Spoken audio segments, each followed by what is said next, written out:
ক্ষতি করব না, শুভেচ্ছার স্বাগত, রিপন ভাইয়ের আগমন, শুভেচ্ছার স্বাগত, মা ইলিশ ধরব না, মা ইলিশ ধরব না, দেশের ক্ষতি করব না, রিপন ভাইয়ের আগমন, শুভেচ্ছার স্বাগত,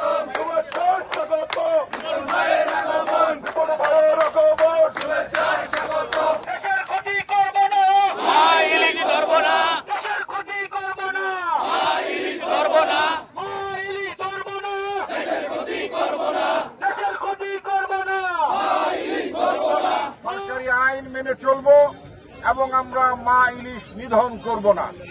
আমরা যদি প্রত্যেকে যদি দেশকে ভালোবাসি, আমরা যদি আমাদের দেশের মানুষকে ভালোবাসি, তাহলে আমরা আমাদের এই পদ্মা নদীতে যে সমস্ত এই মা ইলিশ নোনা জল থেকে সমুদ্র থেকে আমাদের দেশে আসে এবং তারা ডিম পারে, তাদেরকে আমাদের নিরাপদ আশ্রয় দেওয়া উচিত।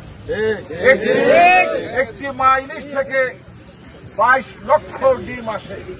অত্যন্ত দুঃখের বিষয়, কতিপয় লোভী মানুষ অথবা যারা অজ্ঞ, যারা অসচেতন, তারা জানেন না। যদি এই মাত্র সামান্য কয়েকটা দিন যদি আমরা যদি এই মাছ ধরা থেকে, ইলিশ মাছ ধরা থেকে যদি আমরা বিরত থাকতে পারি, আমরা যদি এই মাছ পরিবহন থেকে বিরত থাকতে পারি, আমরা যদি মজুদ এই মাছ, মা ইলিশ মাছ মজুদ থেকে যদি বিরত থাকতে পারি, বেচা কিনা থেকে যদি বিরত থাকতে পারি, তাহলে বাংলাদেশে ইলিশ মাছে এমন একটি ভরপুর অবস্থা তৈরি হবে, বাংলাদেশের প্রতিটি মানুষের খাবারের পাতে ইলিশ মাছ উঠবে।